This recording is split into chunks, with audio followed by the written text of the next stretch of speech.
السلام علیکم ورحمۃ اللہ وبرکاتہ۔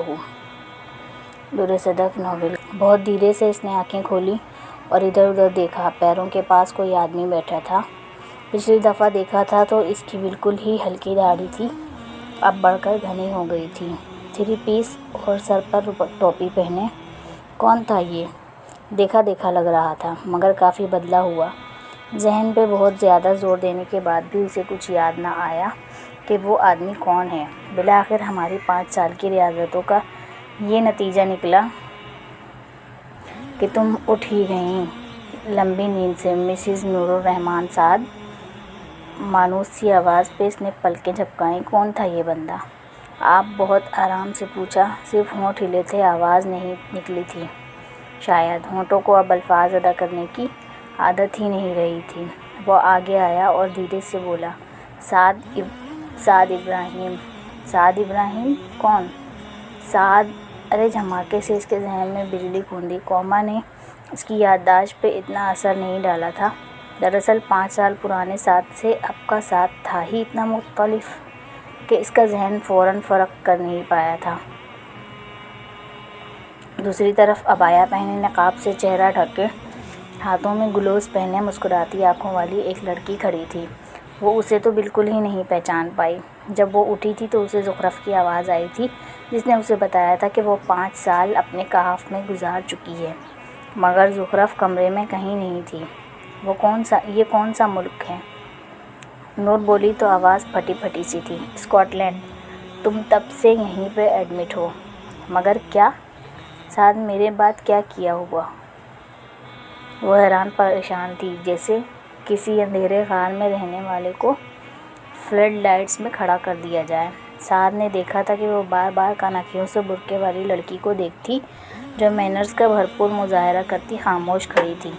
ان کی گفتگو میں مخل نہیں ہو رہی تھی۔ ارے نہیں، پریشان نہیں ہو، میں نے دوسری شادی نہیں کی، سعد نے مسکراہٹ دبا کر کہا تو وہ اپنے واہمے کی تردید ہونے پر چونکی۔ تو پھر یہ کون ہے؟ اس نے آرام سے پوچھا۔ ارے تم واقعی یہی سمجھ رہی تھی؟ اللہ اکبر! زخرف ہیں یہ۔ زخرف؟ پورے جھٹکے سے وہ اٹھی تھی۔ بازوؤں پہ لگی ڈرپس کی نالیاں ہل سی گئیں پر اس نے پرواہ نہیں کی۔ زخرف تم؟ وہ اس وقت صرف شدت سے حیران ہی ہو سکتی تھی۔ ہاں میں۔ زخرف نے مسکراتے ہوئے آگے آئی۔ کتنا انتظار کیا ہم نے تمہارا، کتنی ایسی باتیں کی جو تم نے سنی ہی نہیں۔ صاحب کہف کی طرح غار میں سوئی رہیں اور اٹھ کر پوچھا میں کتنا عرصہ ٹھہری؟ دن یا دن کا کچھ حصہ۔ وہ بہت نرمی سے بول رہی تھی۔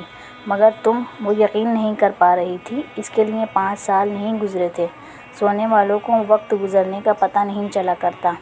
309 سال کی نیند سے اٹھیں تو بادشاہ دقیانوس کا راج ختم ہو چکا ہوتا ہے، اس کی جگہ مومن حکمران آ جاتے ہیں۔ سعد نے مسکرا کر زخرف کی طرف اشارہ کیا۔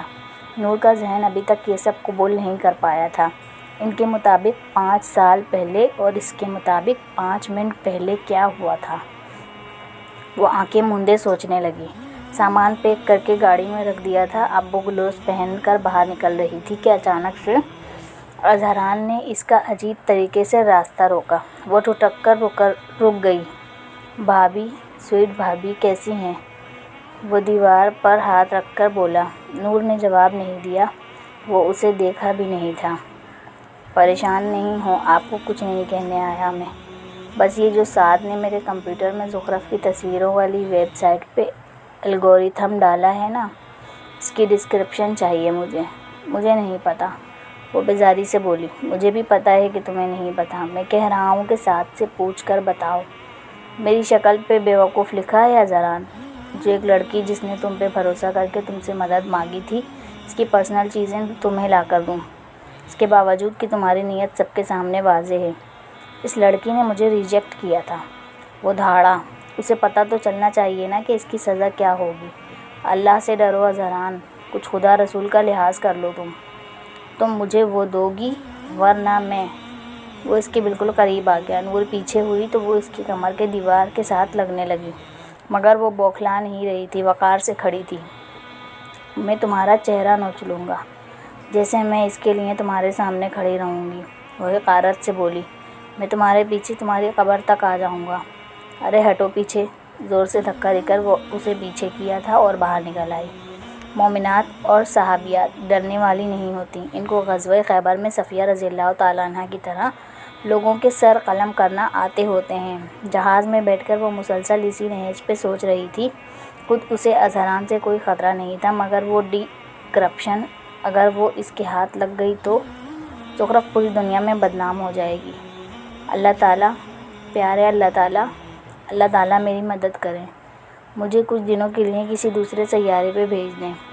ہلکا سا ہنسی، نہیں یہ عجیب ہے، مجھے دنیا سے روپوش کر دیں، اظہران کا دل بدل دیں، کچھ کریں تاکہ میرا اس سے سامنا نہ ہو، اور اگر اس نے میرے ڈیوائسز سے وہ انکرپشن نکال لی تو۔ 2 گھنٹے کی فلائٹ کے بعد اچانک سے اعلان ہوا کہ جہاز کے ایک انجن نے کام کرنا بند کر دیا ہے۔ وہ تسبیحات پڑھنے لگی۔ کچھ دیر بعد دوسرے انجن نے بھی کام کرنا بند کر دیا تھا، اور اب جہاز کسی تیر کی طرح سے تیزی سے نیچے، بہت نیچے گہری کھائیوں میں جا رہا تھا۔ اتنی تیز رفتار کی وجہ سے مسافروں کے بدن میں آگ سی لگی تھی۔ سمندر کے پانی کی لہروں کے شور میں بہت بھاری چیز کے گرنے کی جھماک سے آواز آئی تھی۔ اسے نہیں پتا کہ وہ کس وقت بے ہوش ہوئی، بس آخری الفاظ زبان سے نکلے تھے، رب کعبہ کی قسم میں کامیاب ہو گئی۔ اظہران تخیل سے باہر آتے ہی وہ چونک کر بولی۔ سعد کو جیسے چپ لگ گئی، اور زخرف آرام سے اس کے پاس آ کر بتانے لگی اس نے ایک کرسچن لڑکی سے شادی کر لی تھی۔ وہ دونوں ایک رات ڈرنک تھے اور کاسینو میں پکڑے گئے، اور اب وہ 2 سالوں سے جیل سے چھوٹنے کی پیشیاں بھگت رہا ہے۔ رسول اللہ صلی اللہ علیہ وسلم نے کتنا سچ فرمایا تھا، جو کوئی کسی کو ایسے کام کی آڑ دلائے جو وہ چھوڑ چکا ہو تو وہ مرنے سے پہلے اس میں ضرور مبتلا ہوتا ہے۔ اور تم زخرف، کیا تم اپنی ساری زندگی یہاں میری دیکھ بھال میں لگا چکی ہو؟ آخری اطلاع تک میں تمہارا شوہر نہیں ہوں جو اپنی ساری زندگی تمہارے لیے ضائع کر دوں۔ خیر سے منگنی کر لی ہے میں نے، وہ اترا کر بولی۔ ہیں کہاں؟ نور ایکسائٹڈ سی ہوئی۔ عریش نام ہے اس کا۔ زخرف نے شرمانے کی بہت ہی فضول ایکٹنگ کی۔ عریش، سعد کا دوست؟ وہ بہت اسٹرگلنگ انسان ہے، دین والوں کی تو بہت ہی عزت کرتا ہے۔ نور خوش ہوئی تھی۔ سعد کب کا کمرے سے جا چکا تھا۔ تمہاری طرح انعمت علیہم تو نہیں ملا مجھے۔ زخرف نے کندھے اچکائے۔ اسفل سافلین بھی تو نہیں ہیں، نور نے جتایا۔ الحمدللہ۔ اب اٹھو بی بی، تمہیں گھر لے کر چلیں، کسی نرس کا بندوبست کریں تمہاری فزیو تھراپی کے لیے۔ مجھے بھوک لگی ہے، نور کسمسائی، اور لمبی نیند سے اٹھنے کے بعد سب سے پہلے بھوک ہی لگتی ہے۔ فَابْعَثُوا أَحَدَكُمْ بِوَرِقِكُمْ هَٰذِهِ إِلَى الْمَدِينَةِ فَلْيَنظُرْ أَيُّهَا أَزْكَىٰ طَعَامًا۔ اپنے میں ایک کو یہ چاندی لے کر شہر میں بھیجو، پھر وہ غور کرے کہ وہاں کون سا کھانا زیادہ ستھرا ہے۔ شادی کا ایک ہی دن تو ہوتا ہے، دلہن کو کون بری نظر سے دیکھے گا؟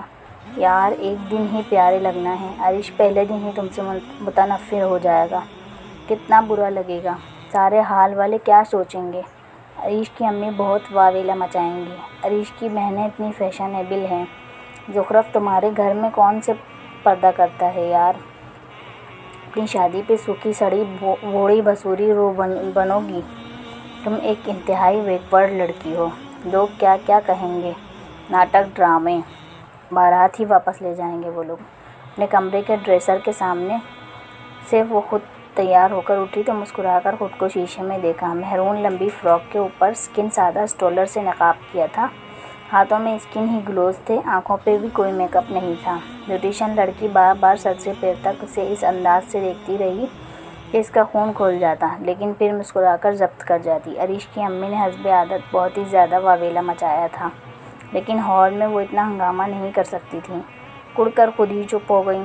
اسٹیج پہ بہت اطمینان سے بیٹھی، اسے کوئی مسئلہ نہیں تھا، کون اسے دیکھے، کون اس کی تصویر بنائے۔ اس کی نندیں بھی برے برے منہ بنا کر چپ ہو گئی تھیں۔ وہ اسٹیج پر اصلی ڈھیٹ بنی بیٹھی تھی۔ اللہ کی اطاعت پر جمنے کے لیے ڈھیٹ ہونا پڑتا ہے۔ عریش بہت ہی مزے سے اس کے ساتھ بیٹھا تھا، وہ انتہائی سپورٹیو بندہ تھا، اس کی طرف سے کچھ لوگوں کو جواب بھی دے رہا تھا۔ ویسے آپ کو کچھ عجیب نہیں لگ رہا؟ وہ بالآخر پوچھ ہی بیٹھی، کیونکہ عریش خود باقاعدہ 3 پیس سوٹ پہن کر تیار ہوا تھا۔ نہیں، اچھا لگ رہا ہے کہ شاید تمہیں دیکھ کر مجھے بھی کچھ حیا آ جائے۔ ابھی تو کوئی آخرت کی فکر نہیں ہے مجھے۔ مزے سے کہہ کر وہ کسی سے بات کرنے لگا۔ زخرف بے اختیار ہلکا سا ہنسی۔ رات کو جب وہ کمرے میں گئی تو دروازہ لاک کر کے اسکارف اتارا۔ سعد نے شادی اٹینڈ کی تھی مگر نور ویل چیئر پہ تھی، سو نہیں آ سکتی تھی۔ عریش کی بہنیں اور کزن ساتھ ہی موجود تھیں۔ زخرف نے بیوٹیشین کو بلوا لیا تھا اور اب وہ میک اپ کروا رہی تھی۔ دلہن کو سجانے کا حکم حدیث میں ہے، لیکن صرف اس کے شوہر کے لیے، نہ کہ ساری دنیا کے لیے۔ وہ سب کے سامنے سادہ رہی تھی مگر اب وہ میک اپ کروا رہی تھی، باقاعدہ برائڈل میک اپ۔ پردے کا مطلب اب کوئی بوڑھا بابا بن جانا تو نہیں ہے نا۔ ولیمہ بہت ہی مزے کا گزرا تھا کیونکہ نور بھی آ گئی تھی۔ اسٹیج پہ بیٹھے نور اسے صلہ رحمی اور حقوق و فرائض کی تلقین کر رہی تھی اور وہ سعادت مندی سے سن رہی تھی۔ نور کے نقاب کرنے سے لوگوں کی توجہ اس کے نقاب سے ہٹ گئی تھی۔ شادی مبارک ہو مسز زخرف۔ عریش خان۔ گاڑی کا دروازہ لاک کر کے وہ باہر نکلی تو کان کے قریب کسی بھاری آواز والے آدمی نے سرگوشی کی تھی۔ وہ ڈر کر پلٹی۔ سامنے جو کھڑا تھا اسے وہ پہلی بار دیکھ رہی تھی۔ وہ جوان سا آدمی تھا جس کی آنکھیں گلابی پڑ رہی تھیں اور گھنی داڑھی سے خوف آتا تھا۔ وہ شکل سے ہی مکروہ لگ رہا تھا۔ اصولاً تو مجھے پہچان جانا چاہیے تھا آپ کو، آخر کو آپ کے کندھے پہ میرے دیے نشان ابھی تک باقی ہوں گے۔ نہیں بھول گئیں 5 سال پرانا تیزاب؟ وجدان شاہ